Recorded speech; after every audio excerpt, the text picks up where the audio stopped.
say good deeds are reflected in the afterlife. Not this time, pal! Unfortunately, so are the bad. Yu Yu Hakusho, coming up next. Only Toonami. Oh, oh, oh, bright ideas and an Oreo cookie. It's a bright idea to dunk it or to crunch it or unscrew it or to lick it or to trick it. But no matter what you do, it's true. It's fun to munch a creamy, crunchy chocolate. O-R-E-O goes great with imagination. Puts the yum in your creation. Oreo and Oreo double stuffed cookies.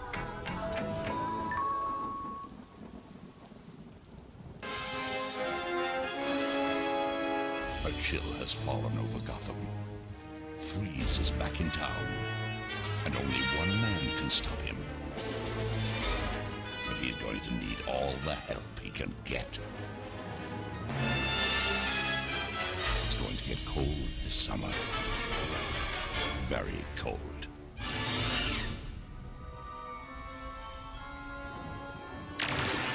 Sub-Zero.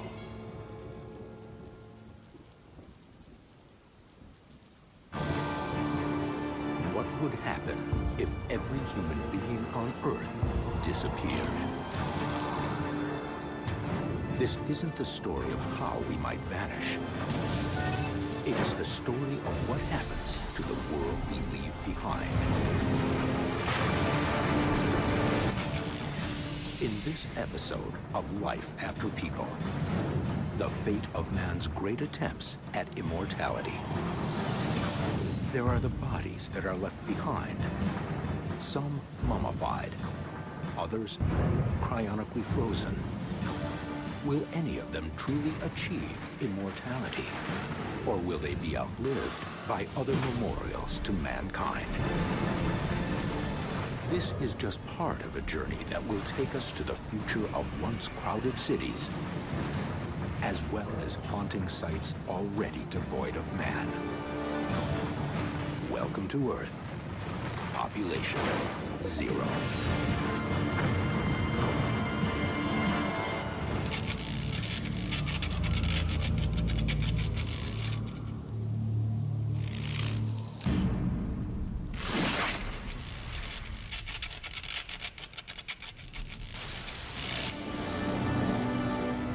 One day after people. Without humans to maintain them, power plants across the world start shutting down. Lights go out. Clocks stop. But the race is on to see who or what can survive the longest in the hostile world of a life after people.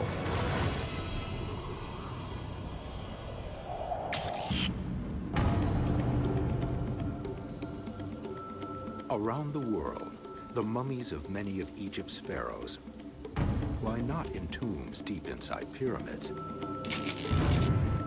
but beneath the plexiglass of modern museums.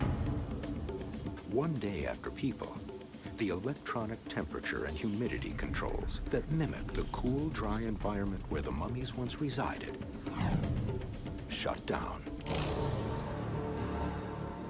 The bodies that have been left in the tombs in Egypt have lasted 3,000 years or more. If the conditions are just perfect for the body, I can't see why it couldn't last another 3,000 years. But if the conditions at the museum fail, the body would start to decay immediately.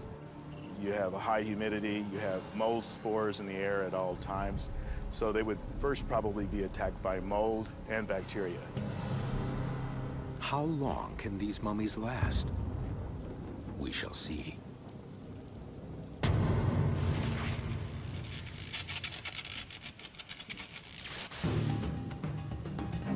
One month after people.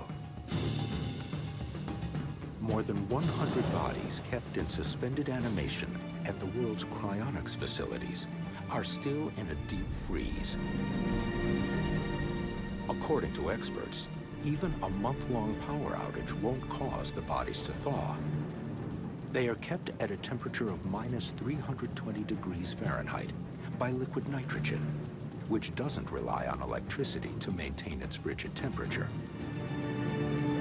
But there's a problem. Liquid nitrogen boils off slowly. In the time of humans, the supply had to be replenished every few weeks. With no one left to restock the crucial refrigerant, the bodies begin to warm up. Once they reach minus 184 degrees Fahrenheit, chemical reactions resume, and the natural processes of decomposition take over. In the cells are enzymes and fluids. These break down quickly. The cell wall is broken down by enzymes. They leak out. As soon as the temperature started to go up, the body would just accelerate in the decaying process. For these human beings, the bid for immortality is coming to an end. And should some future intelligence wish to recreate humanity, they will find no help in the laboratories left behind by man. There are approximately 400,000 human embryos currently frozen in clinics in the United States alone. They, along with all the egg and sperm samples in the world, quickly decay as their supplies of liquid nitrogen run out.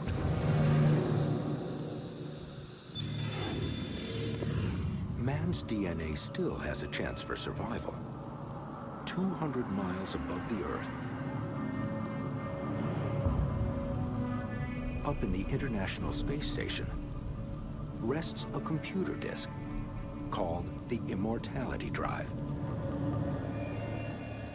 Delivered into orbit in October 2008, the Immortality Drive contains the digitized DNA information of a highly eclectic group, including physicist Stephen Hawking, comedian Stephen Colbert, and Playboy model Joe Garcia. It's the brainchild of Richard Garriott, a video game producer from Houston, who hoped alien beings might someday use the DNA data to reconstruct and extinct humanity. The Immortality Drive may be man's best shot at preserving the species in a life after people. But we will see if it can really last forever.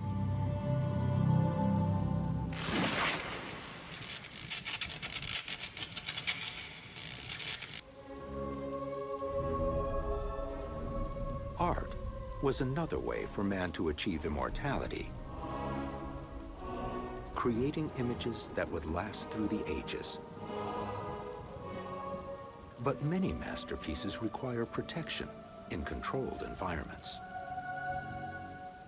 In the time of humans, Michelangelo's magnificent frescoes on the ceiling of the Vatican's Sistine Chapel were protected by more than 20 miles of pipes, pumps, valves, and wiring.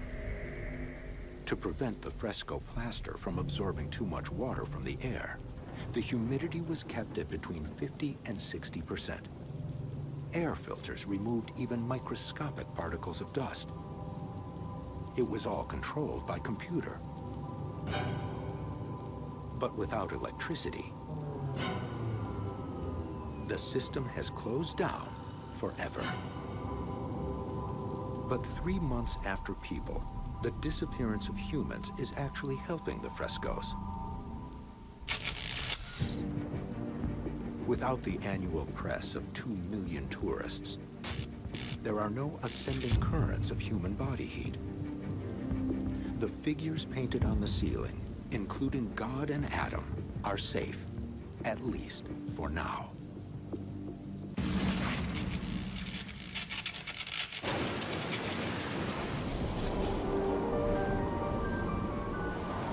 Six months after people, while nature is attacking some of the bodies and structures left behind,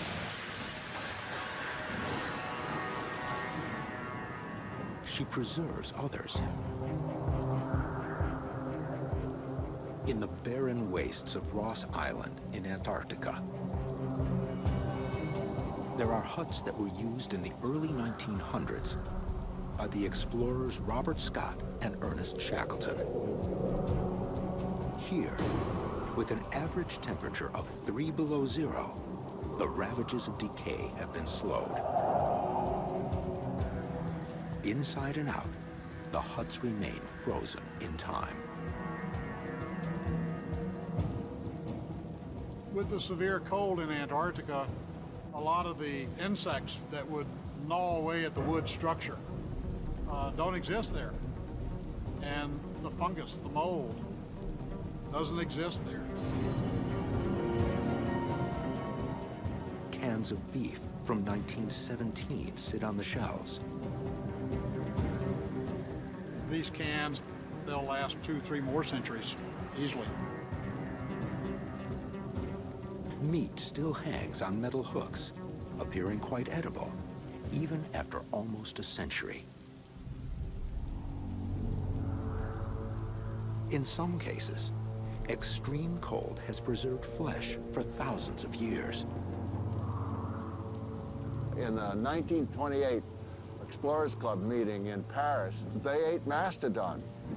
Some mastodon came up through the ice, and they got it, they cooked it up, and they served it at the dinner. And I had a friend there, and I asked him, I said, how did it taste? And he said, well, it tasted a lot like rotten meat. But it's been buried in the ice for 10,000 years, and it would. But it's edible. While Antarctic cold would preserve the explorers' huts for many years, it's the more temperate parts of the globe that most of mankind called home. Cities like Houston and Boston, where the artifacts of man face a much harsher fate.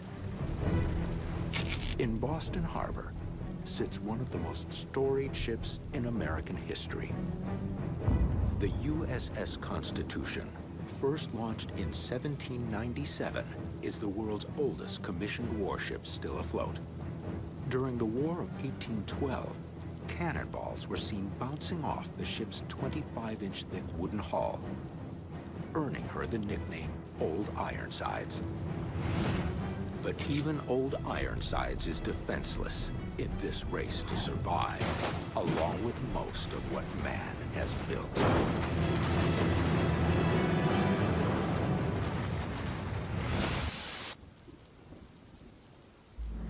In the distant future, mankind has reached the stars, but the galaxy is troubled. What do you think you're doing? Don't fire! The Earthsphere Alliance rules the outlying colonies with an iron fist. I'm sure God would understand the steps we're taking. Isn't it about time you people realized the ones posing the most threat are none other than yourselves? We've had enough! Those who oppose them We won't be needing you any further. What? die. Battles are waged with mobile suits, the key to military dominance. The only hope for the colonies, 5 elite soldiers and their legendary mobile suits called Gundams. There will be a day when the Gundams will save us all. What this is war. All of you are very mistaken, and the Gundams will soon come to rectify your mistakes. Silence! Now, these pilots will shake the foundations of the Alliance and change the course of history. You saw I was a kid and you underestimated me. Shouldn't be fighting at all! If they can stay alive. Those Gundam pilots are desperate. They'll battle even if it means forfeiting their lives. Mission accepted.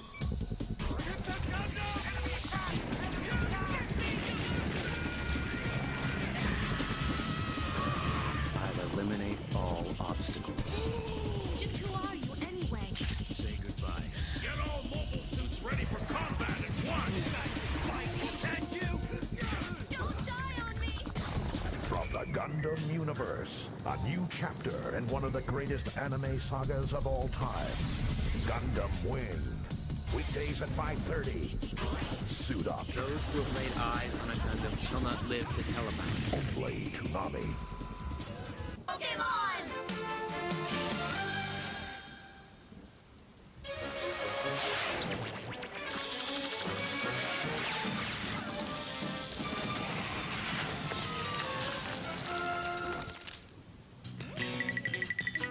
Take 20!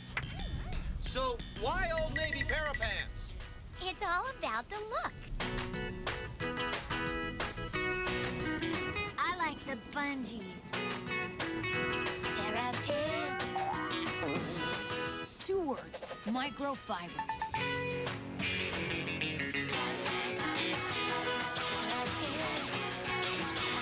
Old Navy Parapants, $22.50.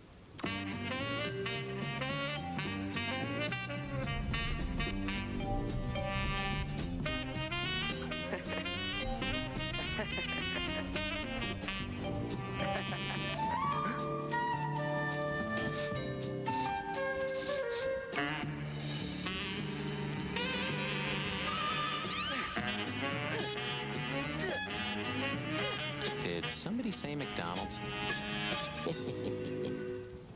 A, B, B, B, B, C, C, B, B.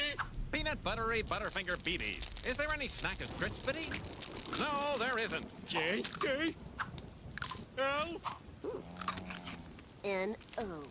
P, Q, R, S, T, U, W, X, Y, you little... Butterfinger BBs.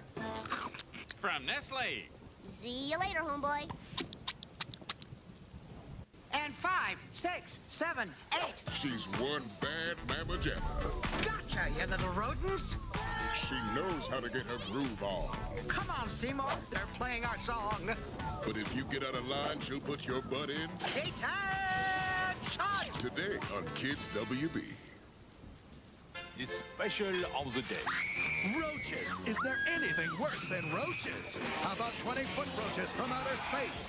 Or a Charnock, or a Rosanian, or yuck, one of these. You'll need more than bug spray. You'll need... Exterminators, Division 6. Men in Black, a second episode, next on Kids WB. Do you know what you're eating, Jimmy?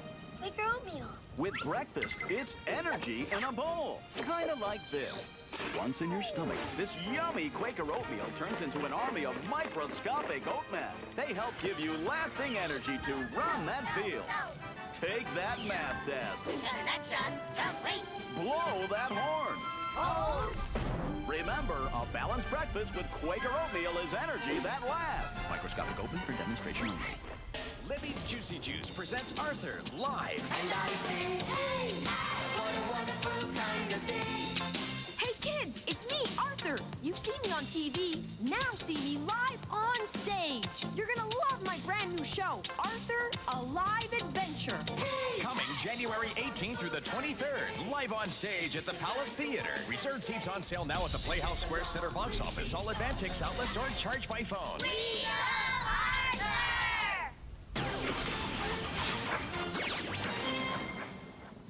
It's Leprous!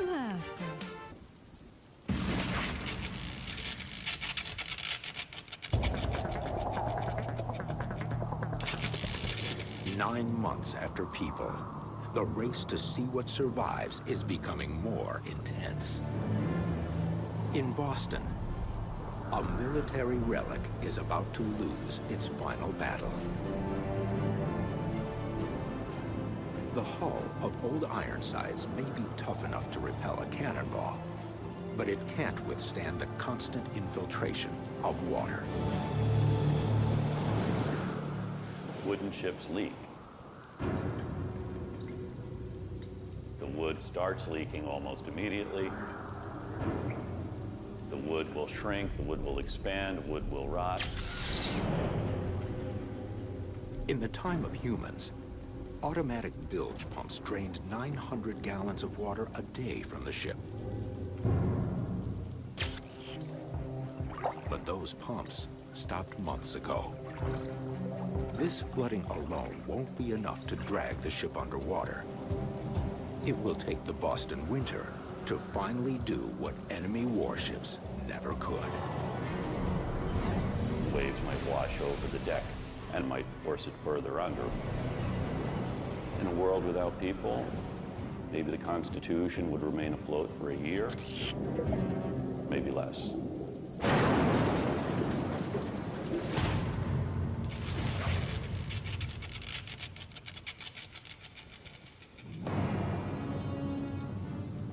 Years after people, the International Space Station still orbits above the Earth, But without constant recalibration from terrestrial stations or boosts from space shuttles, the ISS loses 2 miles of altitude each month. As it drops from its original height of 200 miles to below 160 miles, the orbital decline accelerates until it re-enters the atmosphere, where air and friction join with gravity, and the space station burns. Incinerated in the descent. Perhaps the final hope of reconstructing the human species. The digitized DNA of the immortality drive proves to be quite mortal after all.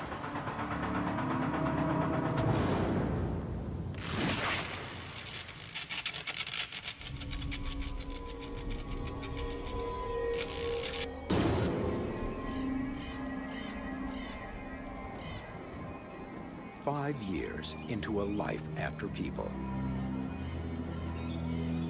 weeds transform the historic streets of Boston. If you just leave the gutters and rain spouts not maintained, plants will take root in little cracks in the brick and little cracks in the mortar.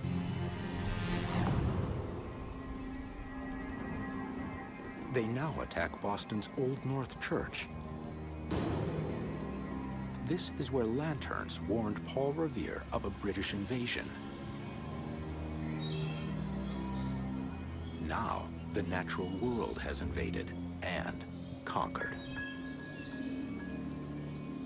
If the windows blow out, you'll have rain coming in, you'll have pigeons coming in, you'll have animals coming in. You'll also have vines starting to grow, or the maple tree sending its shoots in here. They'll sprout up in the rotting wood.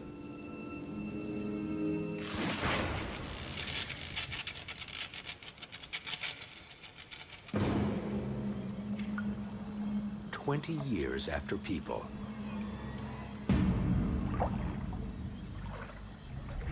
nature conquers the subtropical city of Houston in a different way.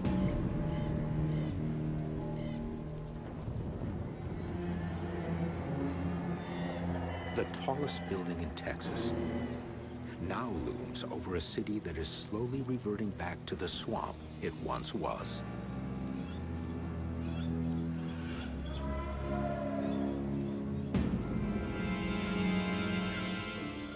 Once kept at a steady 72 degrees, Houston's great domed sports stadiums now swelter to 125 degrees in the summer. They have become enormous bat caves. The artificial grass of the Astrodome's trademark AstroTurf is swallowed up by reeds and muck. Feasting on insects, the bats make their own contribution to the new ecosystem. Their excrement, or guano. Guano has a lot of nutrients in it.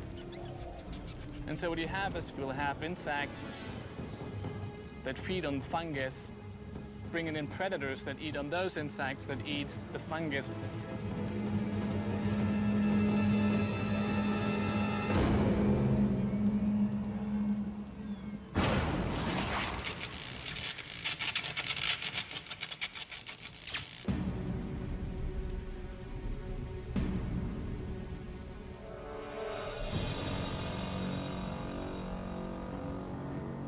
"25 years without people have not been kind to the mummies housed in the world's great museums.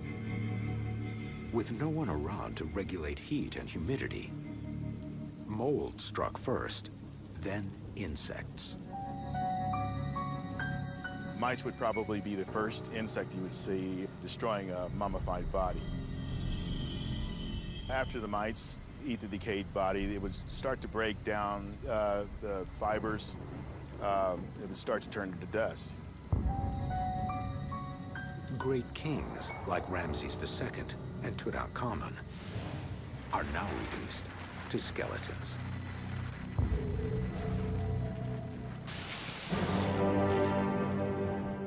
In the 20th century, some embalmers tried for a more lifelike presentation. The corpse of Lenin was preserved for decades in Moscow. The process was a state secret, but it was rumored to have involved repeated baths in formaldehyde, ethanol, and methanol. Russian experts were always on duty to protect Lenin's body, scrubbing away bacteria, closing up openings in the flesh, and lightening blemishes. His body is treated with makeup so that he appears like he did 30 years ago. But the process of decay underneath that makeup and underneath that wax is still taking place. It can be slowed down, but the process of decay never stops. With no people to tend to it, Lenin's body goes the way of the rotting pharaohs.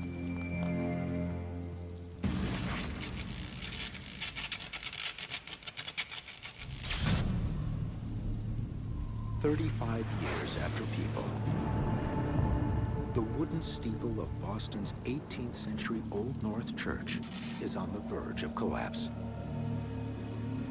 The steeple, being taller, is going to be more susceptible to a big storm than the rest of the building. It would fall sooner.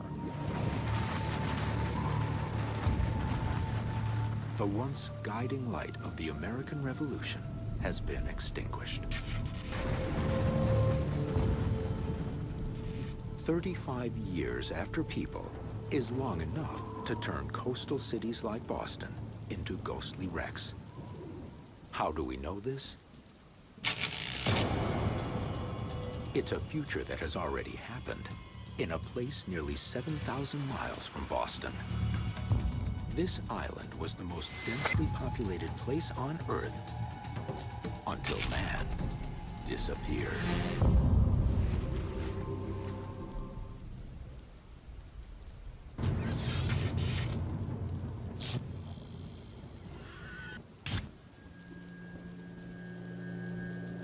"35 years after people,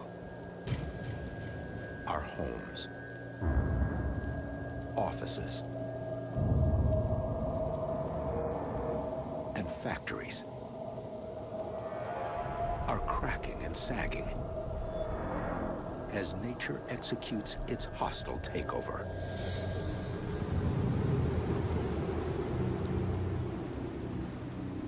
This is a future that has already come to pass in one remote corner of the world. Several miles off Japan's southwestern coast, a forsaken island stands lifeless and decaying. This island, as you can see, is a slab of concrete sitting in the middle of the ocean with high-rise buildings sprouting from it. Completely empty, no one living here anymore. No electricity, no vegetation, nothing. It's called Hashima Island, once a thriving coal mining town and home to thousands of people. Now, its abandoned offices and apartment buildings are literally exploding under nature's relentless hands. The island has been left literally to the elements all these years, exposed completely. And the wind is carrying all the seawater up into the buildings. The degradation is just startling and remarkable. Because of the unsafe conditions, Hashima is strictly off limits to visitors. Beginning in the 1890s, Japan's Mitsubishi company mined coal from the seafloor beneath Hashima. At its peak in 1959, the 15-acre island was home to more than 5,000 workers and their families. The highest recorded population density on Earth. In 1974, as Japan began favoring petroleum over coal, Mitsubishi closed the mine and relocated the entire population to the mainland. 35 years later, nothing remains but decayed buildings and ghostly memories.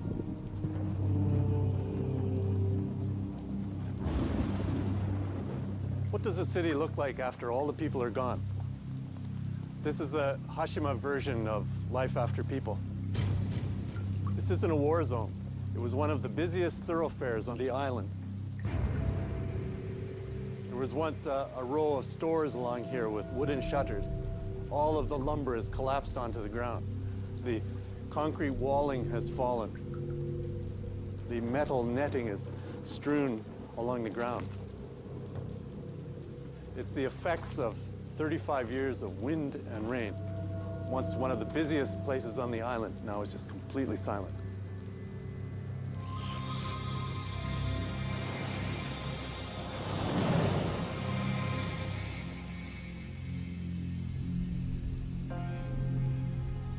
These rooms once echoed with the laughter of children playing.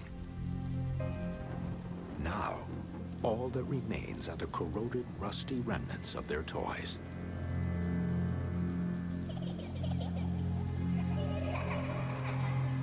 Overgrown and forgotten, the school playground is now rusted scrap metal.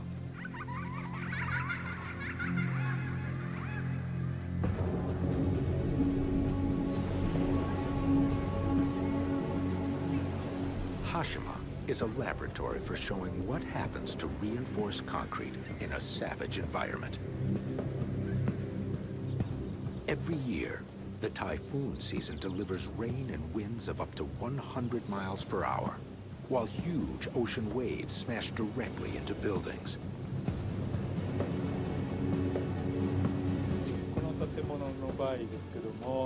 In the case of this building, we have an iron frame and steel reinforced parts. As you can see, the front part of this pillar is damaged, while the backside isn't. It tells you that the surface is damaged by salt water, wind, and rain.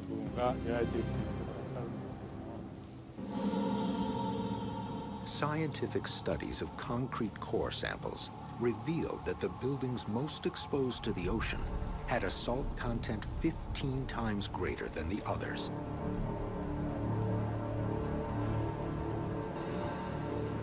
The concrete buildings themselves gave the island a warlike profile, and even a new nickname, Battleship Island.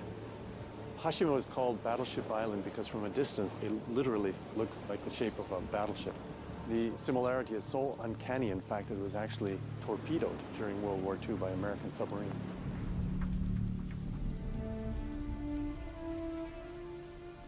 Dotoku Sakamoto lived on the island as a young boy. His former home is on the 9th floor of a building that once housed 300 families in tiny apartments.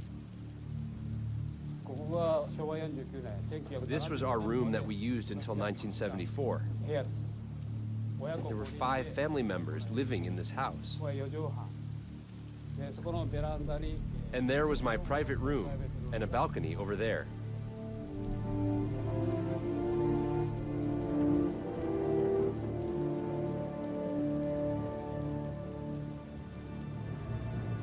The wooden facades and balconies were quickly destroyed. The many passageways and stairs that connected the buildings are now falling apart.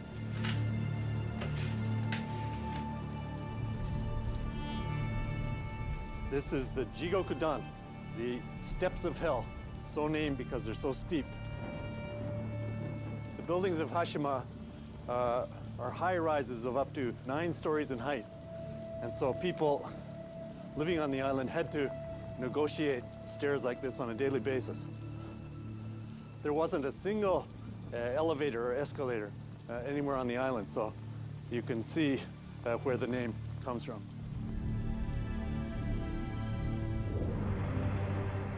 Originally, Hashima was just a bare rock without any vegetation sitting in the middle of the ocean. And by artificial means, it was turned into a human community.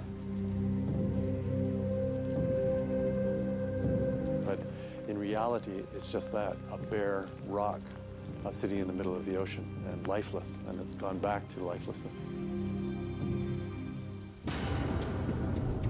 The breathtaking destruction of Hashima Island in just 35 years without people shows that mankind's many bids for immortality face very long odds. Even our great monuments of iron, steel, and stone will be under attack 50 years after people. But could some human remains actually beat the odds? It's just a regular Friday night at the drive-in. But Shaggy hasn't been feeling himself lately.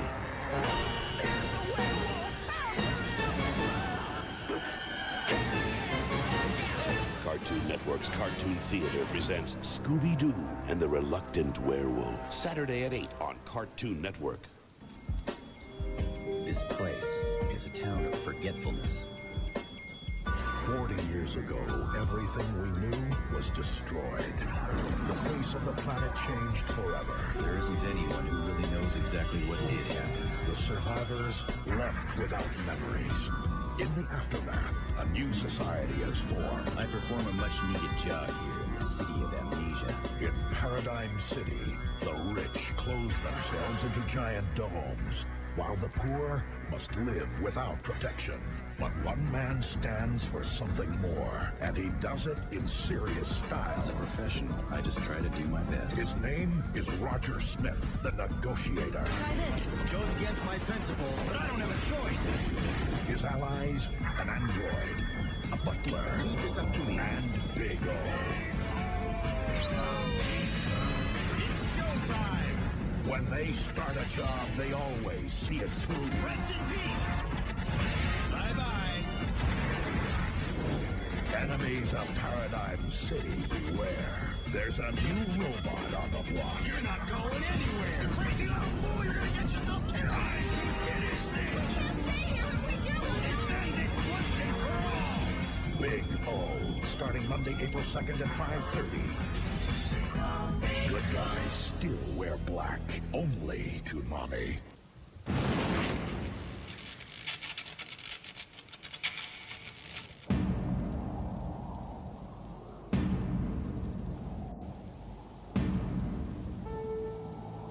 It's been 50 years since the last human voices echoed through the streets, alleys, and hallways of planet Earth. Huh?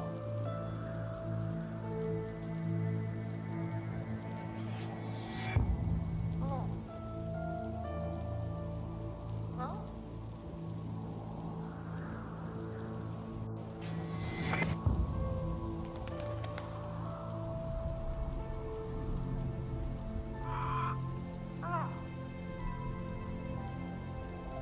But the words of man aren't quite silenced yet. Tens of thousands of domestic parrots escaped into the wild after humans disappeared, and still retain the words taught to them by their vanished masters. Parrots are considered one of the smartest creatures on Earth now, up with great apes and dolphins. Some parrots have learned several hundred words and might keep that vocabulary even without humans to interact with. A companion parrot that escaped into the wild might have a lifespan, say, of 60 years. Then it'd be very plausible that 50 years later you could still hear human noises in the wild. So for now, some of the words of mankind will survive. Hello?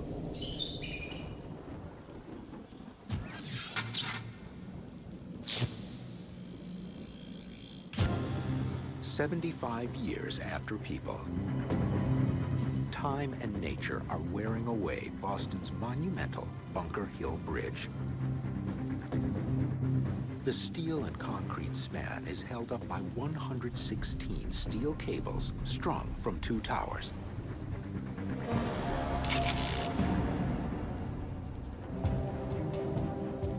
It's really painting the steel, making sure no corrosion exists, sweeping the debris off the bridge, cleaning out the drainage structures so plants don't grow and the water flows off of the bridge, and sealing the concrete with a moisture-penetrating sealer.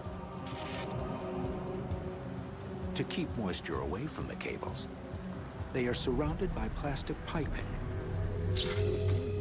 This also protects them from another source of corrosion. Bird droppings are amazingly corrosive to a wide range of building materials. It wasn't even fully recognized 20 or 30 years ago. The waste product of pigeons and starlings contains high levels of ammonia and salt. Mixed with rainwater, the combination triggers a lethal electrochemical reaction. 20 years of bird droppings penetrating the steel of the 8-lane 35W bridge in Minneapolis contributed to its fatal collapse in 2007.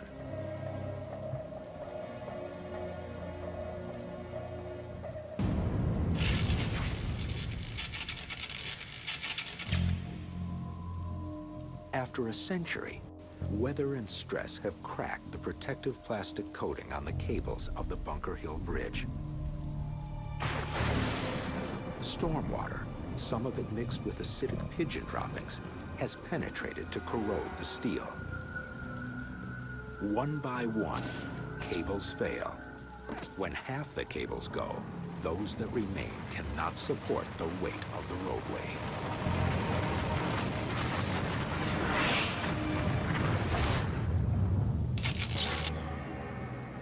Down the coast in New York, more than 200 years after she was given as a gift of friendship, from the people of France to the people of America, the Statue of Liberty still holds her torch high. This is actually the second torch to be held aloft by Lady Liberty. The first was replaced in the 1980s during a massive restoration project. Now, beneath her copper skin, only as thick as 2 pennies, her skeleton is beginning to fail. The steel straps that hold the copper to the steel framework would pull away, the rivets would pull away over a period of 100 to 200 years. Her end is not yet here, but without humans, it is inevitable. In Houston, the domed stadiums have spent 100 years as subtropical paradises. In the time of humans, it cost an estimated $500,000 per year to maintain the Astrodome, the first domed baseball stadium in the world. After a century of neglect, the entire structure is cracking and crumbling. Finally, in great chunks, the 9,000-ton steel and lucite dome comes raining down.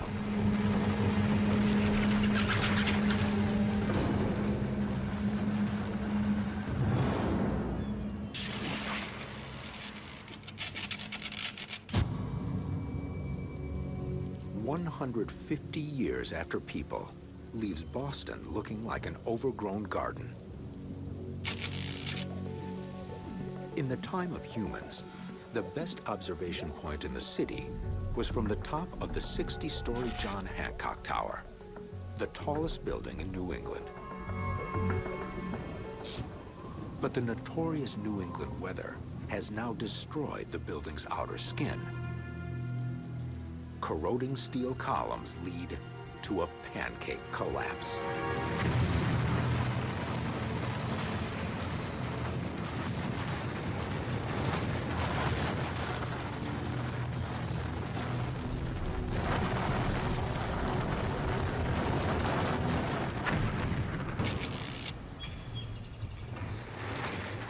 The urban jungle is now just jungle. But former cities still echo with familiar words. Hello? Hello? Although these parrots have never interacted with humans, their ancestors did, and some remnants of human speech have been passed down to them. But our languages will not be immortal. While parrots can pass on human words to their chicks, it has no value for the survival of the species. I would think the drop-off would be more than 90% per generation. 200 years after the last human, it would be highly unlikely to expect to hear human vocalization and parrots in the wild.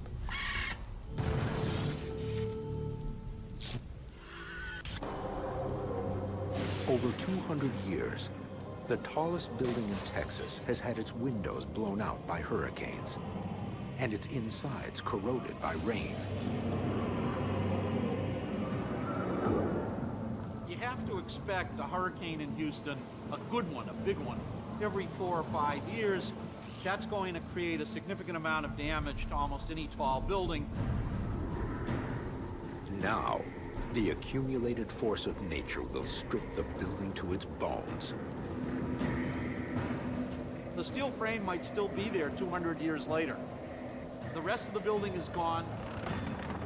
Then, the steel frame itself will corrode and collapse.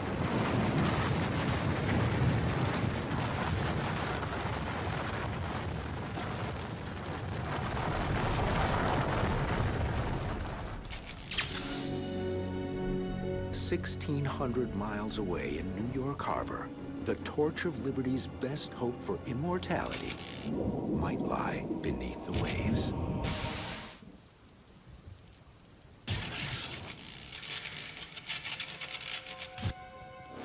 "300 years after people, Lady Liberty suffers a fatal relapse of an old complaint, galvanic corrosion. Her torch-bearing right arm is the first to fall.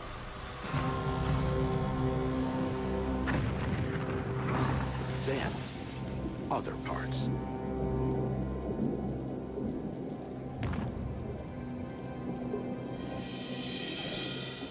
But here, on the ocean floor, these shattered symbols of hope may become the fossils of the future.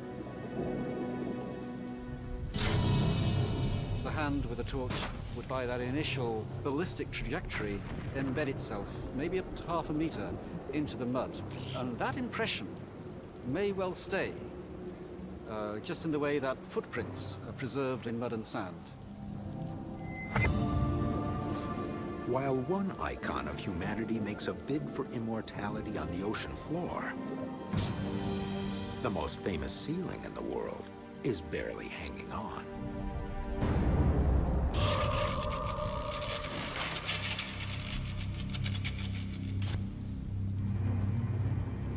"500 years after people, Michelangelo's frescoes still look down from the Sistine ceiling, where they cover 12,000 square feet of surface. Even though all the frescoes have faded and cracked from changing temperature and humidity.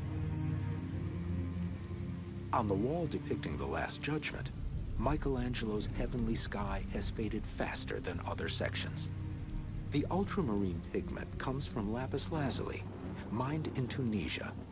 It was the most precious color in Renaissance art, but also one of the most delicate. The blue color comes from 3 sulfur atoms and an electron, protected by aluminum and silicon atoms. High humidity breaks apart the structure, allowing oxygen to mix with the sulfur, turning the blue to a yellowish gray. Throughout its history, people have tried to clean the frescoes and shore up the chapel itself. But after 5 centuries, the Last Judgment has come. The walls would weaken. The vault of the roof would push the walls apart. Exterior bracing buttresses fail, initiating a chain reaction. Walls would collapse. They'd open like a book.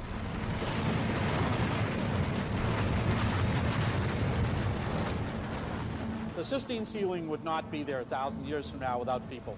Probably would not be there 500 years from now.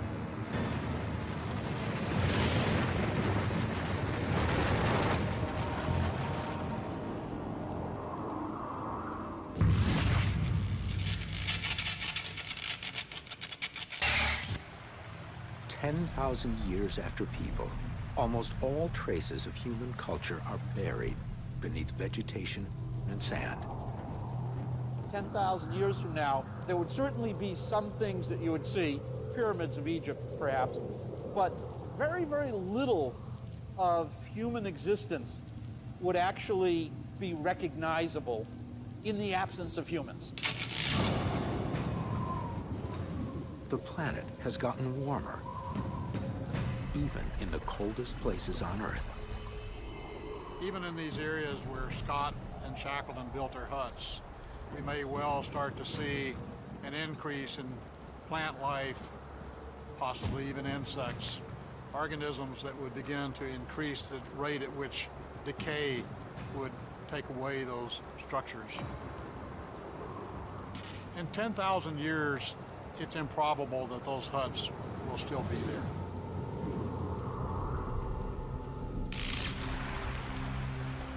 In 10,000 years, the Earth itself will have buried most of man's cities.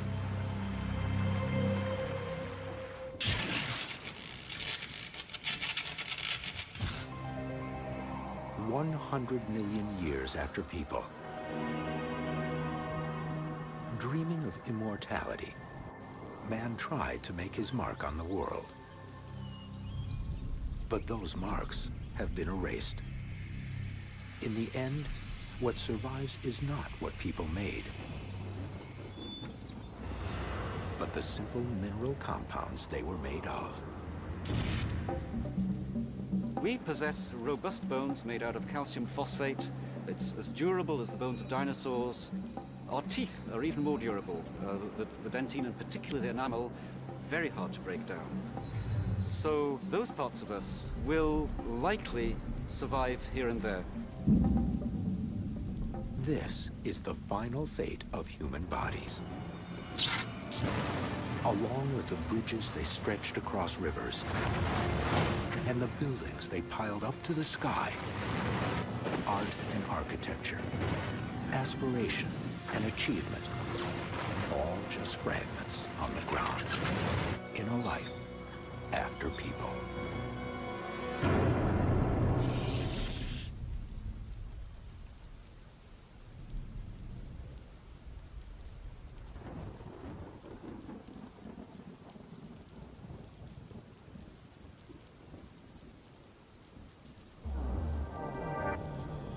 Getting late. Boredom setting in, nothing's on, and you're too tired to hit the sack. Don't worry, we're here for you. I can't hold them off much longer. Let's do it! Every Saturday at midnight, Toonami's taking over the TV. Resistance is futile. 5 hours of your favorite Toonami programming. What a sight for sore eyes. You could say that again. Watch it! The old school. For the blazing sword. Go with justice, true thunder, and loyalty. The new school. Your problems end now. Special guest. It's Toonami, the Midnight Run. Every Saturday, midnight to 5 a.m. Don't sleep on it. Only Toonami. Me and you and me, no matter how they toss the dice, it had to be the only one for me is you. Something's gone wrong in the happy-go-lucky world of Nintendo. Introducing Super Smash Bros., where all your favorite characters go toe-to-toe in one 4-player star-studded slam fest, only on Nintendo 64.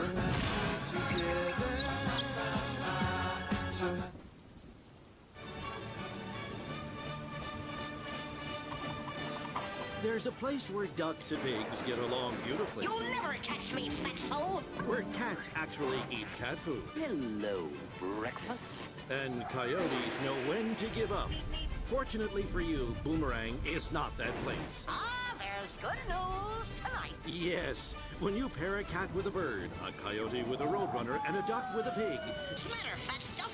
Out of ammunition? it can only mean one thing. We're going to need a bigger dressing room. Darn tootin' buster. So join Bugs Bunny, Yeah, me, in the flesh. Daffy Duck, I'm just slopping over with talent. Porky Pig, What a cute little darling. and all of the other Looney Tunes characters you love. Pretty good, eh? And it's a good thing you love them. They're screaming for an encore. Encore! Because by the looks of it, they sure don't love each other. It's Looney Tunes on Boomerang from Cartoon Network. Hey there, it's your old pal Tom. Got some big news, but let's get the big guy to help me out.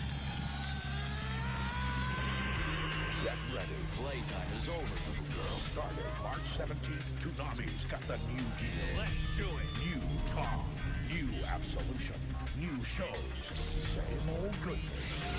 The battle begins with G Gundam at 5. I've seen that technique. 5:30, all new Dragon Ball Z. What I represent can never be destroyed. 6, the Spirit Detective Yu Yu Hakusho. And at 6:30, the premiere of The Wandering Samurai, Rurouni Kenshin. And so the true battle finally begins. Ooh, it's so sweet. He always makes it sound so good. Hey, don't forget to log on to Toonami.com and check the exclusive online comic. Find out how I got this new look. It's a bit of a tale. See you March 17th. Late. If you say you don't scare easily, if you think you have a strong stomach, then prepare yourself for invasion of the Body Snatchers. We're counting down the top 10 most extreme body snatchers in the animal kingdom to find out who uses the most terrifying tactics.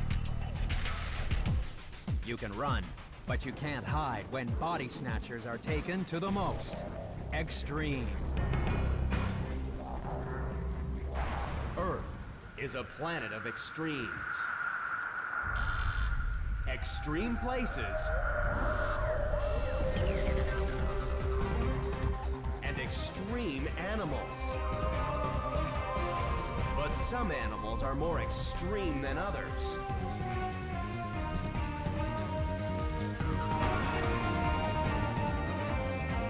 Join us as we count down to find the most unusual, the most extraordinary, the most extreme.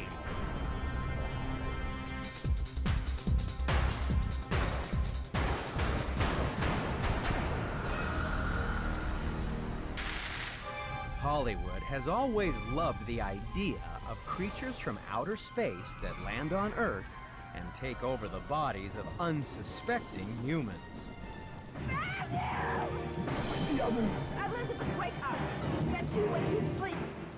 After all, can you think of anything more terrifying than having your body taken over by another life form? Yet it happens all the time in the natural world. Welcome to the real-life invasion of the Body Snatchers. Our story begins with an animal that's found very close to home. The first victim in the countdown is the mosquito. Every mosquito that's ever bitten you has been female.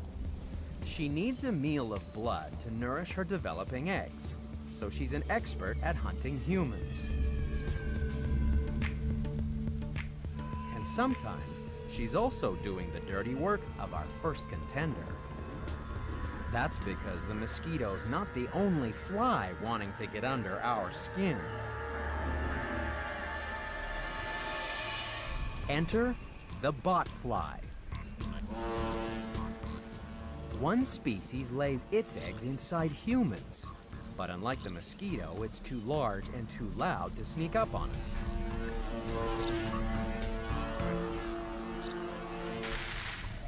There's a good chance we'd swat away a botfly that got too close for comfort.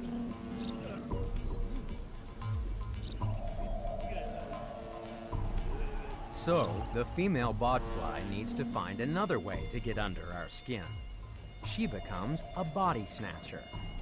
The botfly gets a mosquito to transport her eggs to a human incubator. She catches a female mosquito in midair by clamping onto the smaller fly's wings. After the botfly attaches her eggs to the mosquito, she releases the helpless bloodsucker.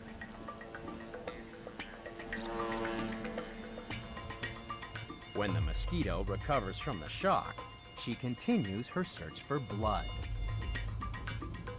Once she lands on a human, The person's body heat causes the botfly eggs to hatch.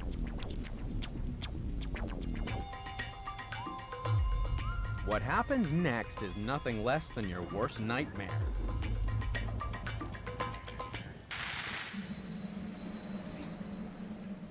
When this woman found an abscess on her head, she wasn't concerned until it began to wiggle. Her doctor discovered the lump was actually the botfly larva living in a hollow chamber just beneath her skin. Luckily, the treatment is simple.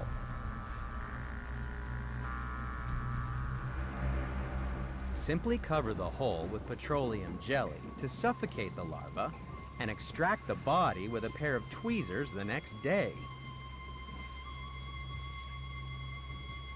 If left alone, after about 8 weeks, the larva would drop out to burrow into the soil, where it would transform into an adult botfly. The botfly is only number 10 in the countdown because this body snatcher releases its prey unharmed. Still to come are animals that take control of their victim for much longer, and sometimes with fatal results.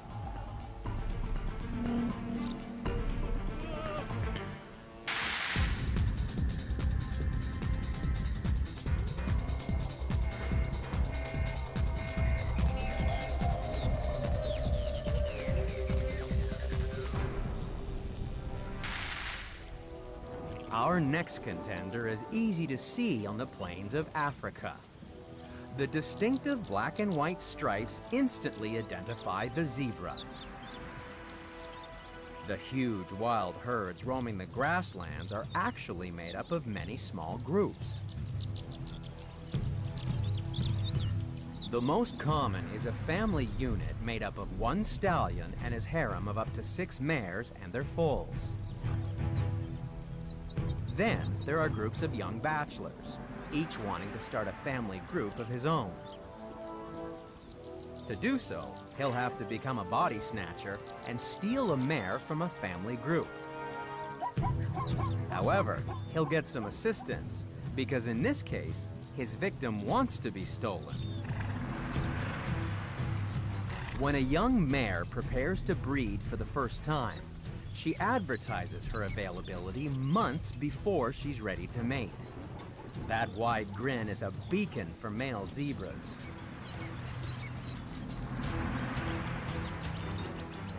It's a stressful time for the stallion of the family group. He has to chase off potential suitors to maintain his harem.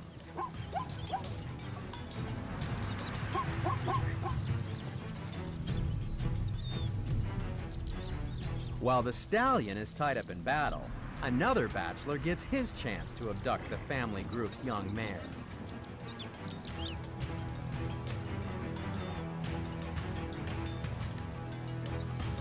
While the dominant stallion may not like losing a mare, she's more than happy to run off with a young stud.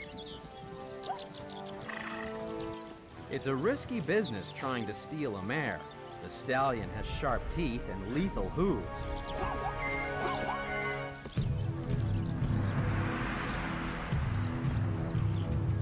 But then, all kinds of males are prepared to take risks when they're young.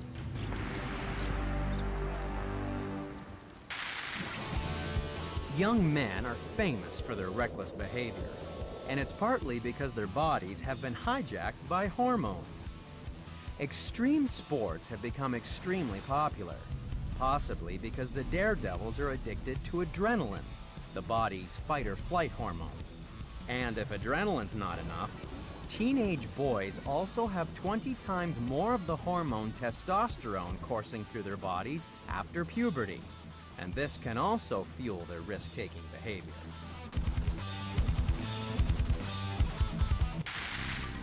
However, there's another problem inside the young male's head, because the structure of his brain changes after puberty. While the emotional centers develop early, one of the last areas to mature is the prefrontal cortex, the part of the brain involved in planning and impulse control. So, while teenagers' emotions are firing on all cylinders, the part of the brain that applies the brakes isn't connected. That's why teenagers are so often overwhelmed by their emotions and take such reckless risks. They simply lack the part of the brain that just says no.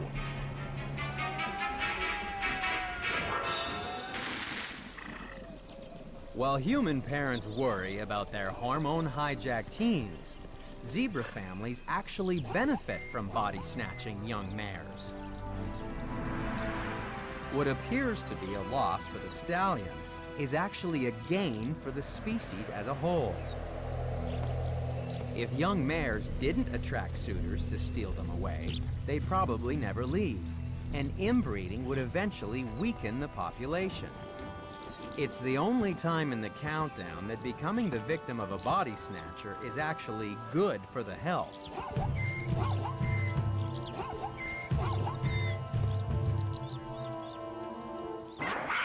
If only the body snatchers coming up next were as gentle as our first two contenders, then we wouldn't have to worry about a mother that loves a baby to death.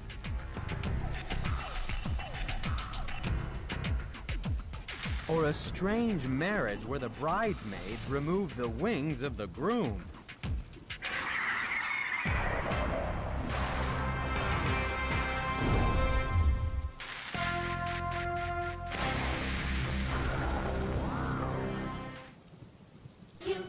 Gotcha! Ooh, win money and prizes playing the Taco Bell Gotcha Nachos Bel Grande game. Gotcha! Play and you could win free Nachos Bel Grande or free Pepsi instantly. Or collect Nachos Bel Grande ingredient game pieces. Gotcha! Gotcha! And win up to $1,000. Gotcha Nachos Bel Grande. Once you start playing, we gotcha. Taco Bell, it's just Gotcha for you. Below the Earth's surface, the inhumanoid Metlar is followed by Magnacore. Which way, Magnacore? Only one way to find out. Inhumanoids. the evil that lies within. Only Magnacore's opposite halves can position themselves to paralyze the evil Metlar. This will stop him. We did it! Join forces! Nice job, Magnacore. Magnacore comes together. Other figures sold separately from Hasbro. Catching Cobra's really tough, you know. And Cobra's up to something bad with G.I. Joe. Cobra blew up the bridge. Bridge Slayer to the rescue. Yes, Max will get you. Each sold separately. Introducing Barbecue and Shipwreck. Bridge Layer comes with tow booth, some assembly required. We're gonna stop Cobra this time. Horse Striker comes with crankcase. G.I. Joe Bridge Layer comes with driver. Other figures and equipment each sold separately from Hasbro.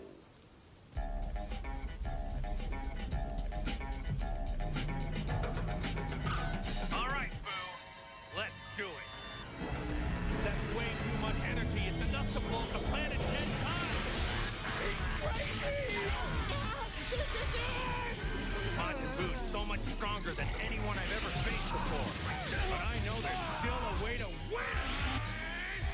What I represent can never be destroyed.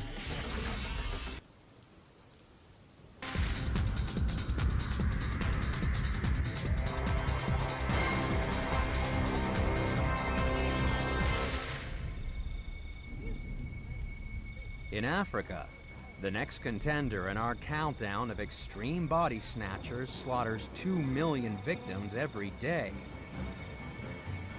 Fall asleep in front of a column of driver ants, and you're in big trouble.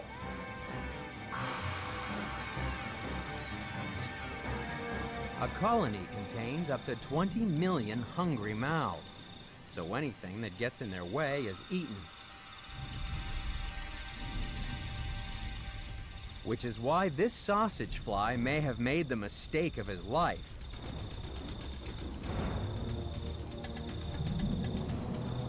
The column of female workers tear off his wings, but he isn't killed. Often called a sausage fly thanks to his swollen abdomen, he's actually a male driver ant, the biggest ant in the world. The wings were just to help him travel to a new colony. Driver ants are number 8 in the countdown because they kidnap the male and keep him captive until a young queen is ready to mate. Having your wings ripped off may seem strange, but all kinds of animals do crazy things when they're in love.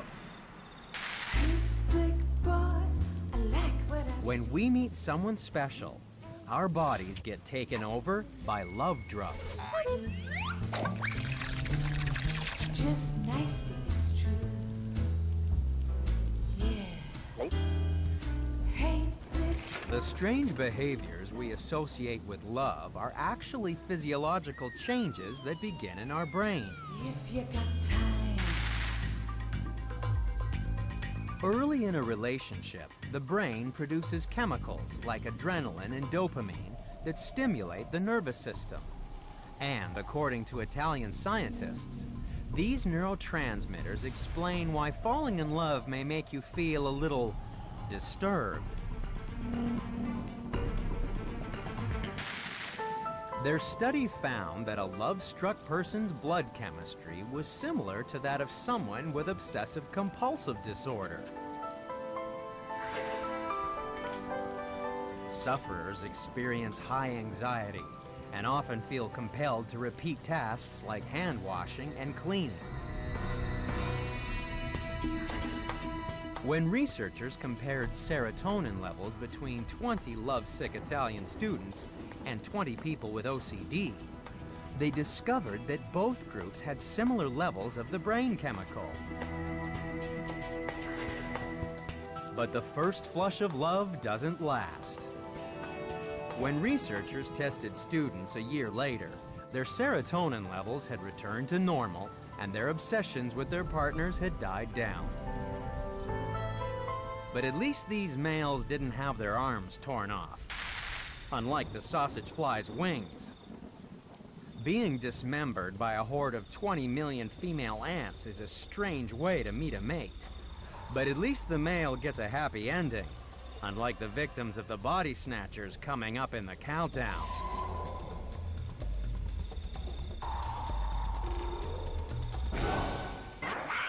While our last two contenders played rough when looking for a little love, still to come are baby body snatchers with the ultimate in sibling rivalry.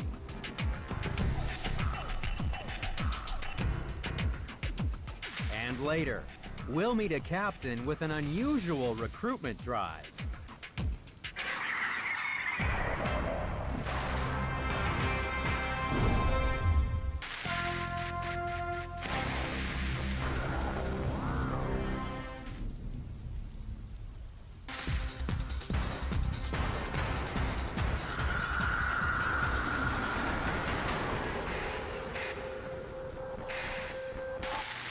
Our countdown of the most extreme body snatchers heads back to a time when it was hard to find good sailors. That's why the captain would go in search of volunteers. Landlubbers would be kidnapped, even if it meant rendering them senseless with alcohol, drugs, or a sharp blow to the head.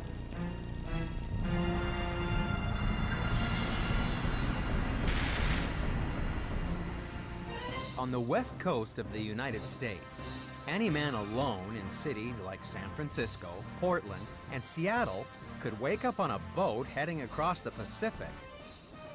Since a city in China sounded like a suitably exotic destination, the victims were said to be shanghaied. A similar thing happens in the natural world, only the members of this motley crew have 6 legs.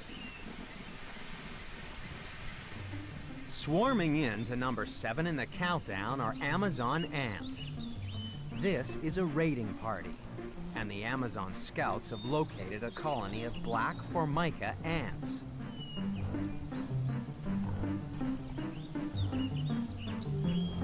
The Amazons quickly crush the heads of any resistance.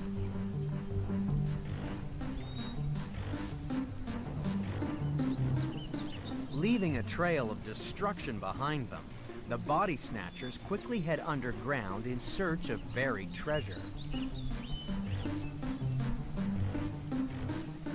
They're number 7 in the countdown because they forcefully enter the Formica ants' brood chamber, stealing their eggs and cocoons.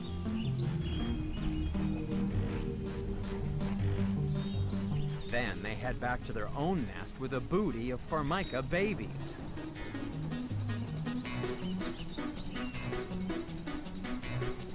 The Amazons don't have to guard their Shanghai victims because newly hatched Formica ants become imprinted with the odors of their captors.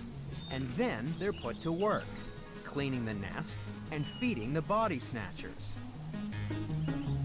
The Amazon ant's massive jaws are only good for two things: killing and kidnapping. So the emerging Formica ants are forced to forage for food and regurgitate it to colony members of both species. They spend their lives as slaves, but at least they're kept alive, unlike the victims of the body snatchers coming up in the countdown.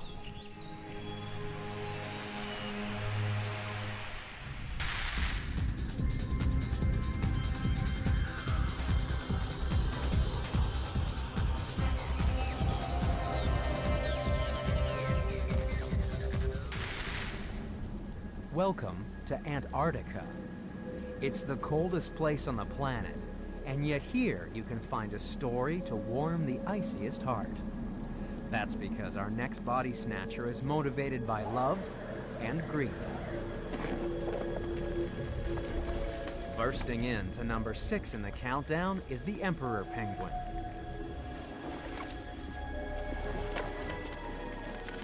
At the end of the summer, they waddle up to 80 kilometers to find their breeding grounds. They're looking for a site that's sheltered from the wind, because emperor penguins are the only animals that breed during the Antarctic winter.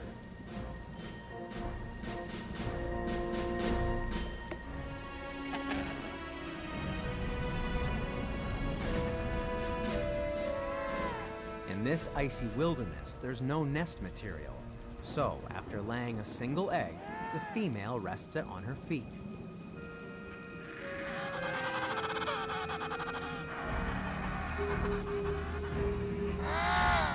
However, Dad does the incubating, so the egg is carefully transferred to his toes. The female then sets off on a long trek back to the sea to feed. It will be 2 months before she sees her baby again. The male is left balancing the egg on his toes in the middle of the world's worst winter.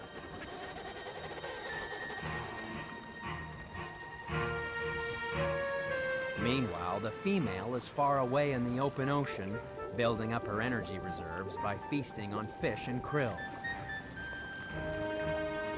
But she's still producing large amounts of the parental hormone prolactin.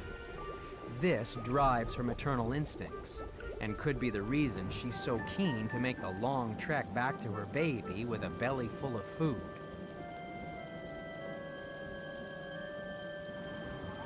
Unfortunately, keeping chicks alive in this extreme environment isn't easy.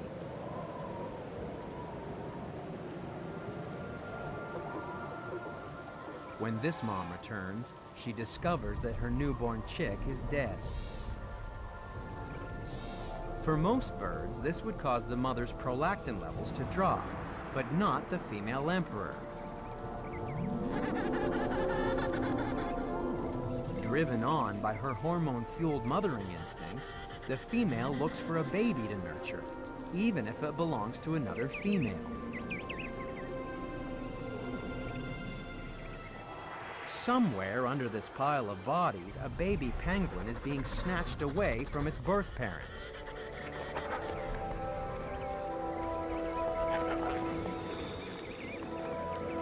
The emperor penguin is number 6 in the countdown because she'll kidnap a chick to replace her own.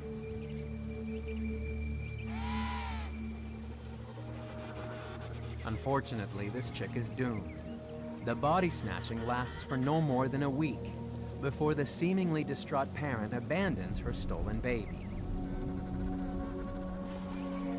And in this frozen wilderness, an orphan chick can die in minutes.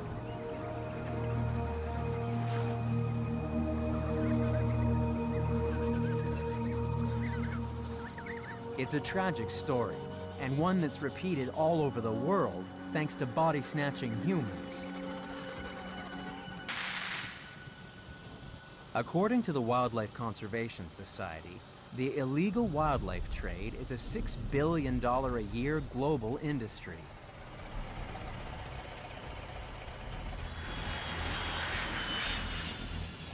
And what's worse, they estimate that up to 80% of tropical birds die during transport for the exotic pet trade.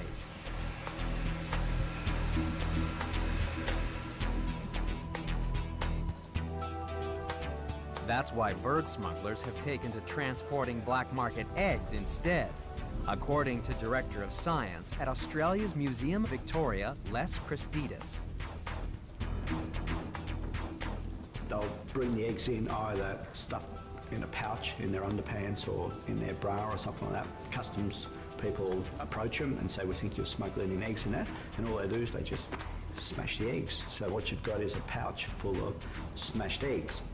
But what we can do is, from those smashed eggs, just get, little bits of sample, check the DNA, and find out what it is. And we've been able to work out, in cases, what's been smuggled out of the country and what's been smuggled into the country. Parrots are a prime target for these black market body snatchers. So before you adopt a parrot, you need to know where it's from, according to Lee Schoen, curator of birds at the Houston Zoo.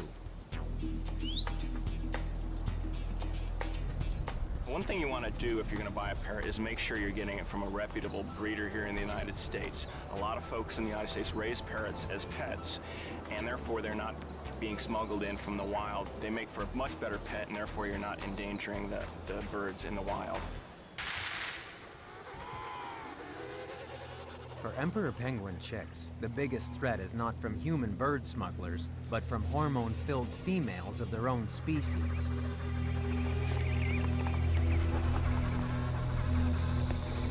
It's a sad story of misplaced love.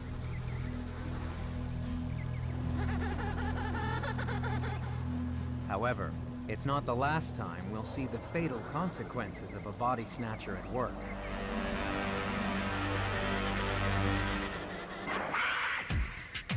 While our last two contenders were only interested in stealing babies, coming up is a body snatcher that can make an adult rat love a cat.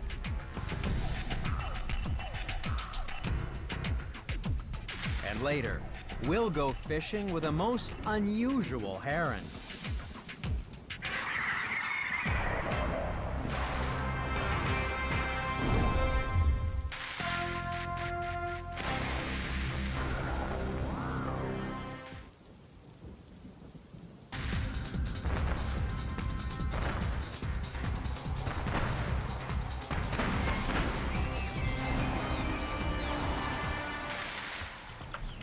Our countdown of the most extreme body snatchers continues with a mother's worst nightmare. After all the hard work of building a nest and successfully laying an egg, along comes our next contender. An unguarded nest is an open invitation for a cuckoo. This female is raiding the nest of poor little reed warblers.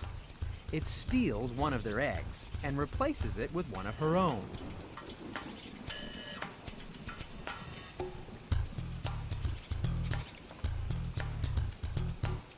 The cuckoo's egg, sitting at the front of the nest, is so well disguised that it fools the reed warbler into believing that her family is safe and sound.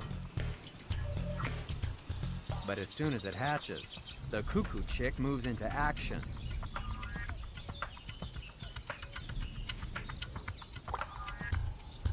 It pushes out all the competition.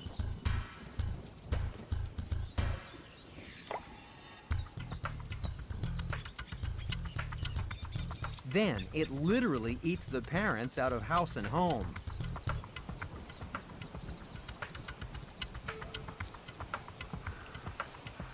The reed warblers end up feeding a baby that's 10 times heavier than they are.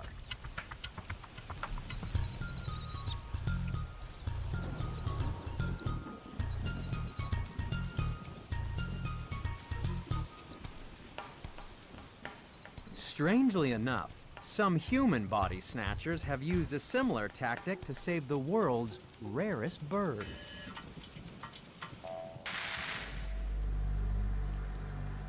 These tiny islands off the coast of New Zealand were the last refuge of the black robin. In 1980, the entire population consisted of just 5 birds. The species was on the verge of extinction, until some human cuckoos gave them a helping hand. Researchers from the Department of Conservation decided the best way to save the black robin was to become body snatchers.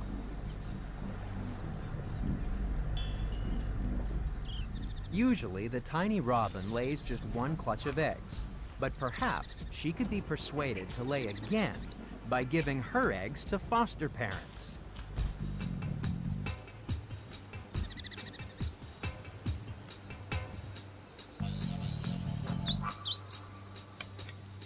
The delicate cargo is transferred to a pair of nesting tomtits.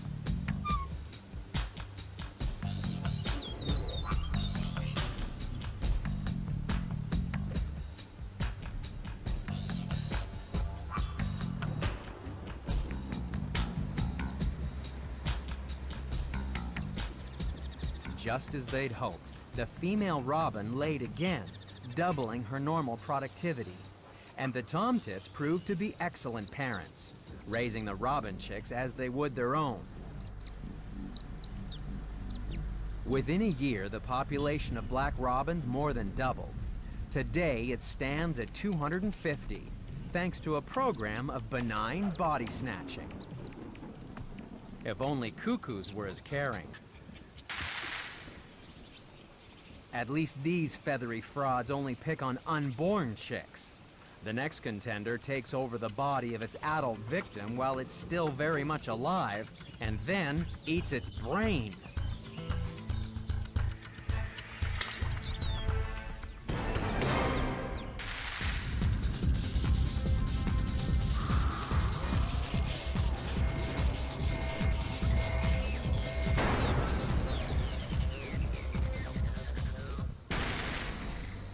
Earlier in the countdown, we observed body-snatching ants in action, but now the tables are turned.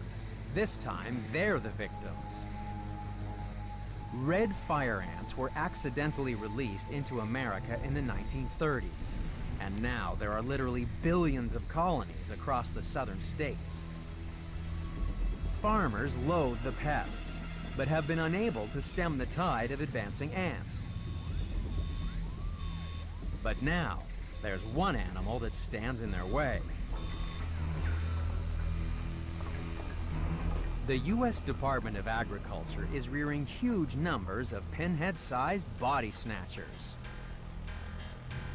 Swarming in to number 4 in the countdown are phorid flies.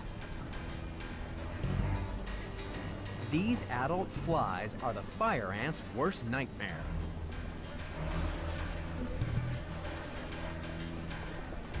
They hover just out of reach, waiting for an opportunity to dart in and inject an egg into the ant's body.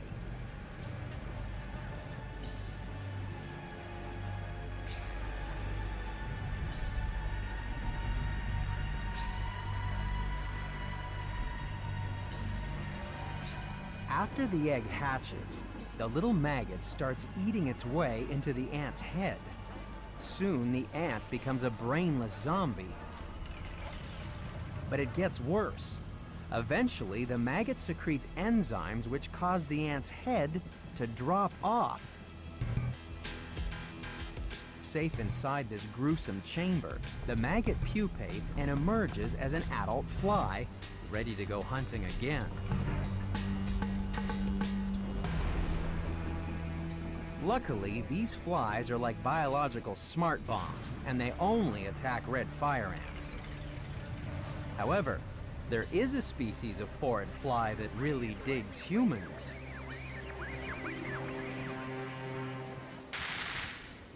Digging down through the soil to reach human remains, the coffin fly lays its eggs in the dearly departed.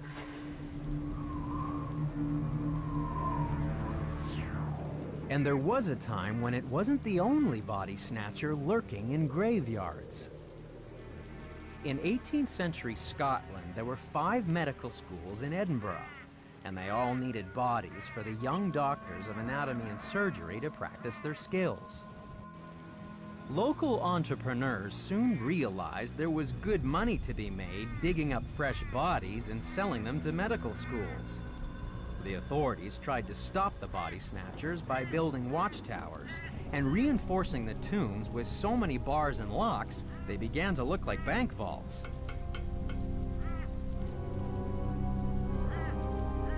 But it takes a lot more than a few bits of steel to stop a four-eyed fly. Once the larvae are tucked inside the decapitated head of the ant, they can pupate in peace. When they emerge, they'll join the battle against one of America's most devastating invaders. This brain-eating body snatcher may be bad for the ant, but it's good for the southern United States.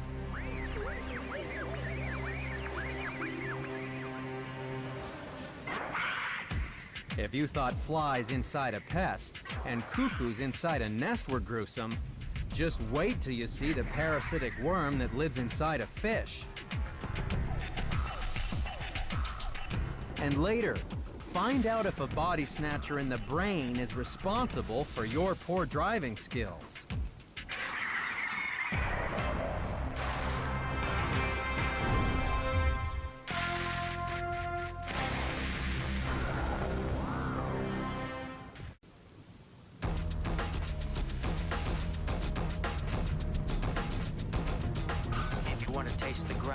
Free to attack me. Batosa the Manslayer. He's truly a man of legends. That girl will taste every ounce of my revenge! Prepare yourself! Ha! Huh? I see we've taken our opponents too lightly. Die, Batosa! Within every fiber of your being, you are truly a manslayer. Can you reach it? When my guys want cookies, It's moving.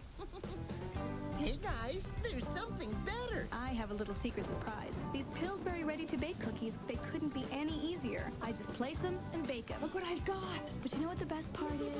The boys get warm, gooey cookies.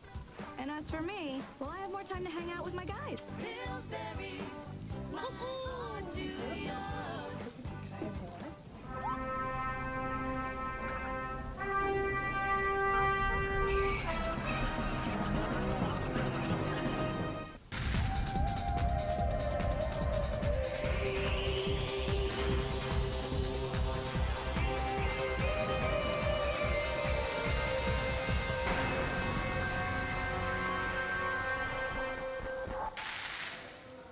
The next time you're at a party, remember that someone could be hiding the next contender in our countdown of extreme body snatchers. And they may not even know it's lurking inside their body.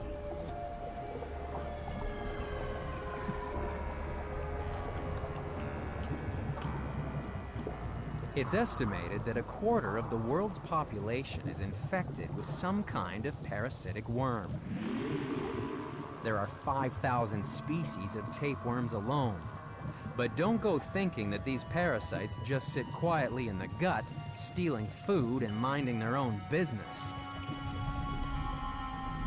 Research has shown that to complete their life cycle, some parasites take over the body they've snatched.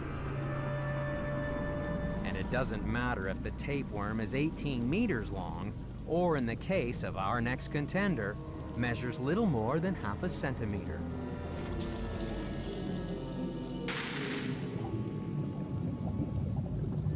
The hydatid tapeworm is one of the smallest in the world and lives inside the wolf. It doesn't cause much harm as it happily feeds in the gut. Every 14 days, the tapeworm releases the last segment of its body. Inside are about 1,000 eggs that pass out with the feces. When the segment ruptures, the eggs are scattered by wind and water. Most will perish. unless they can take over the body of their next host. If a browsing moose swallows an egg, it's in big trouble. After hatching, a small hooked embryo burrows its way through the gut wall. It's picked up by the bloodstream and transported to the liver or lungs, where it transforms into a cyst. If there's no bone in the way, the cyst continues to grow until it contains up to 14 liters of fluid and millions of little tapeworms.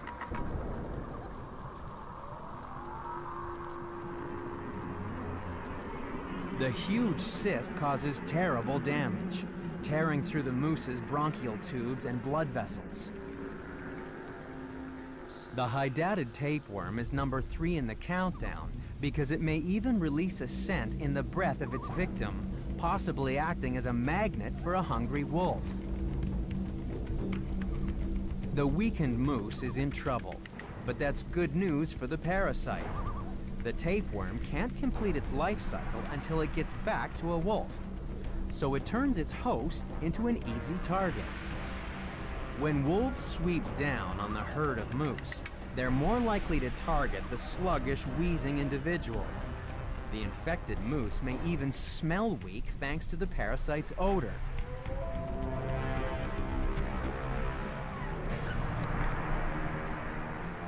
The end result is that the tapeworm gets back to where it wants to be, inside the body of a wolf.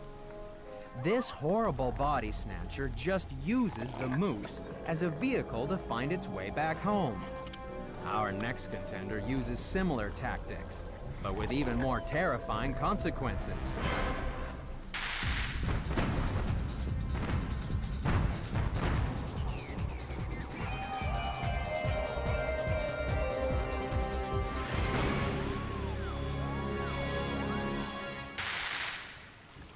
Our next victim is a small freshwater fish called a stickleback.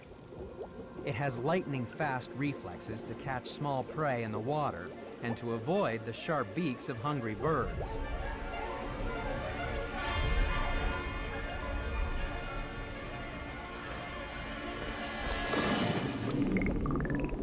The stickleback has no trouble keeping out of trouble, unless it encounters our next contender.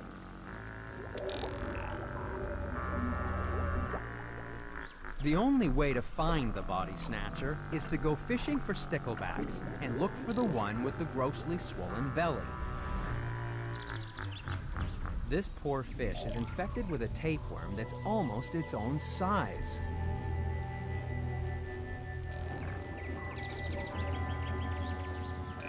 This parasite is number 2 in the countdown because it's found a way to manipulate the bodies of not one, but 2 different animals. The tapeworm is found not only inside the stickleback, but also in the digestive systems of fish-eating birds like herons. Safe inside the gut, the adult tapeworm releases eggs that are carried out with the feces and into the water.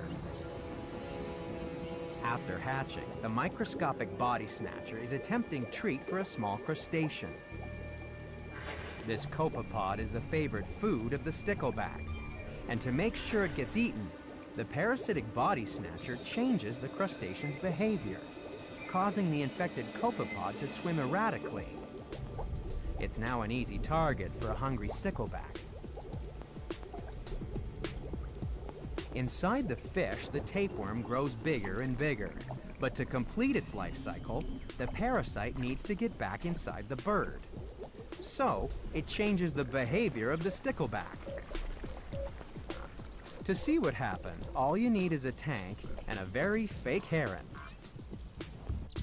First up is an uninfected stickleback.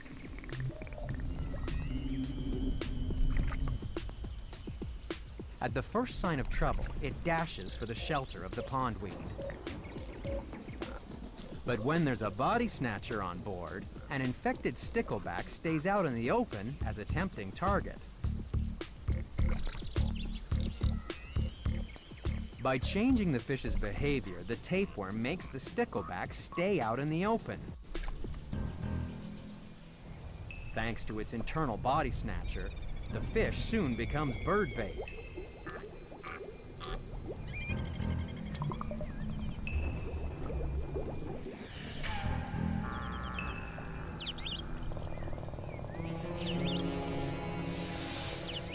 Back inside the heron, the tapeworm's life cycle is now complete. It's taken control to make sure that it travels from heron to copepod to stickleback and back to the heron. It's terrifying to think of your body being under the control of another animal. And yet, we're the target of the most extreme body snatcher in the countdown.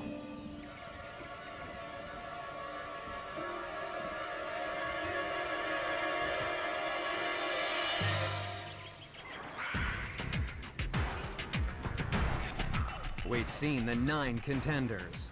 They've all taken control of other animals' bodies. Only one animal is a more terrifying body snatcher.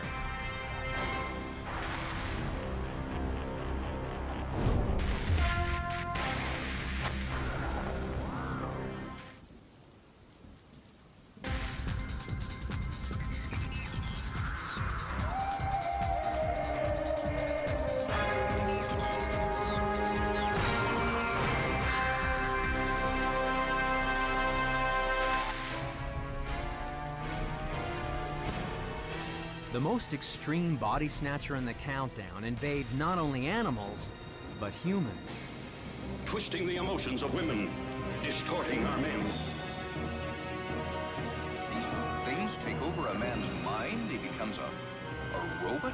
A machine taking orders? It sounds like science fiction, but the animal at #1 in the countdown didn't come from outer space.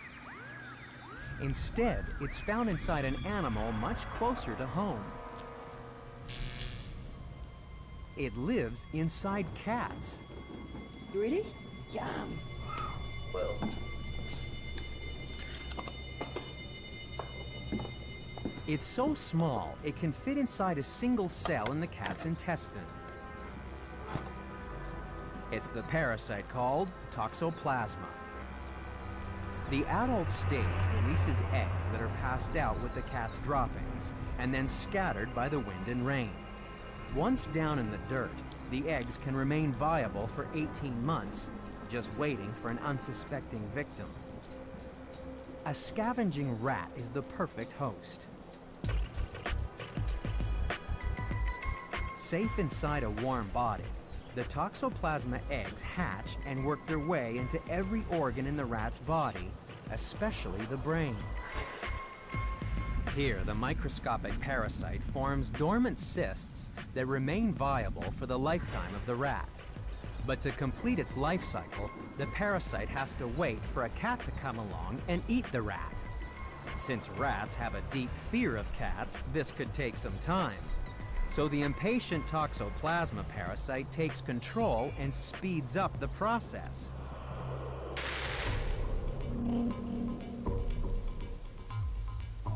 Scientists conducted experiments in which rats were given a choice of nest boxes sprayed with one of 4 smells: water, rat urine, rabbit urine, and cat urine. An uninfected rat timidly steers clear of the cat smell, preferring the safety of familiar scents it associates with home.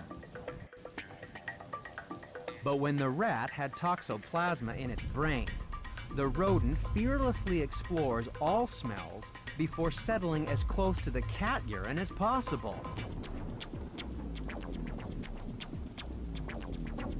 The microscopic body snatcher in the rodent's brain makes the rat like the smell of cats. For the rat, that has fatal consequences. But for the parasite, it's the best way to get back to the host, thereby completing its life cycle. By taking control of the rodent, the body snatcher travels from cat to rat and back to cat. But what makes this parasite really scary is that it doesn't just live in rats. All kinds of grazing animals accidentally ingest the eggs of Toxoplasma. Like rats, the parasite lodges in the brain and muscle, where it can be passed to any predator, including us. According to the Centers for Disease Control, more than 60 million Americans are infected with the parasite, usually from eating undercooked meat. Once infected, the parasite stays with you for the rest of your life, buried within your muscle and nerve tissue. And there's growing evidence the Toxoplasma parasite affects our behavior too. A scientist in Prague took blood samples from blood donors and tested them for toxoplasmosis. Then they were asked to perform a test to assess the speed of their reactions.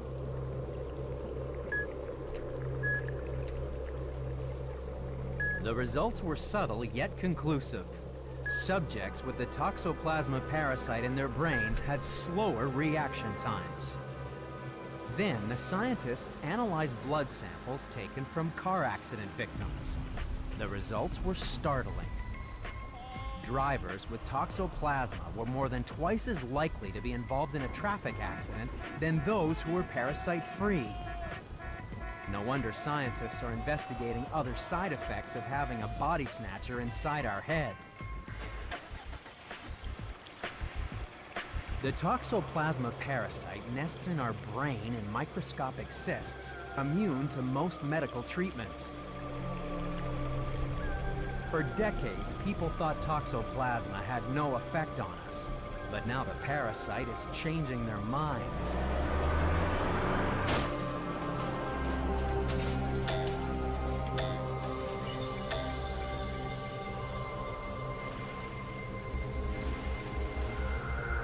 And that's why this tiny body snatcher really is the most extreme.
Unsuccessful. We have no future.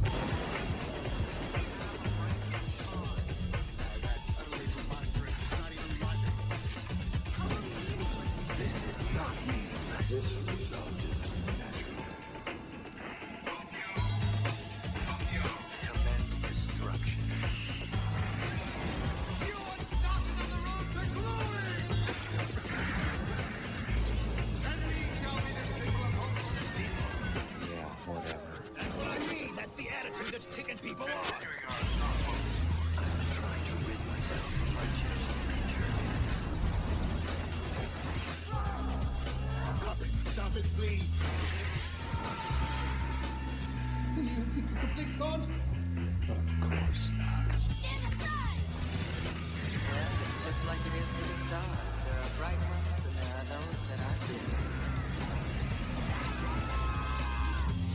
Why can't I make you understand? It's insane! Nothing good can ever come from staying with normal people. Be very careful. Coming up next, it's time to bring on the Batman, followed by a full hour of Shaolin Showdown. Today here on Kids WB. Wow, Polly, love your style. Stick with me. Polly and you, making something new. Style and sticker maker. First choose it, then twist it. Easy to do. Make cool stickers with anything you want to. Polly and you, so much to do. Bubble-tastic lamp.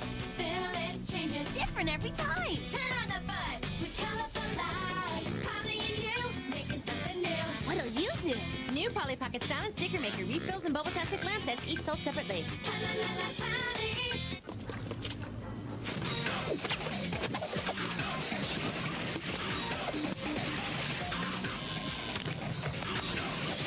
You just can't match the power-packed taste of Sunny D. Unleash the power of the sun. Contains 5% juice. This spring, why go hungry? You can get your hands on the new Ice Age Airheads. Every six-pack includes berry cool bars and a free meltdown meter for a limited time. Ice Age the Meltdown, rated PG, only in theaters March 31st. This time I'm gonna be KG. All right, I'm D-Wade. All day, baby, all day. What? We're in Mississippi. To Mississippi. Yeah, that's what I'm talking about, baby. I'll tell you what's coming, and you still won't hit it. Bring it then. Why don't you try it underhand? Want to keep the game going? Gatorade. Ready to lose again? Shut your big head up. Is it in you? Coming to Kids WB. Accessing Mirage Pokemon program. A brand new battle system with the power to create any breed will now be used by an evil mind to create the world's strongest, most destructive Pokemon ever. Witness the birth of this ultimate Pokemon in the all-new 1 hour 10th anniversary world premiere movie event. Mastermind of Mirage Pokemon. Today beginning at 10, only on Kids WB. The Mets are heading to Atlanta, looking for a little payback against their NL East rivals, Mets Braves. Tonight at 7 and tomorrow at 1 on the WB 11. We now return with more Too Big for Your TV Saturdays here on Kids WB.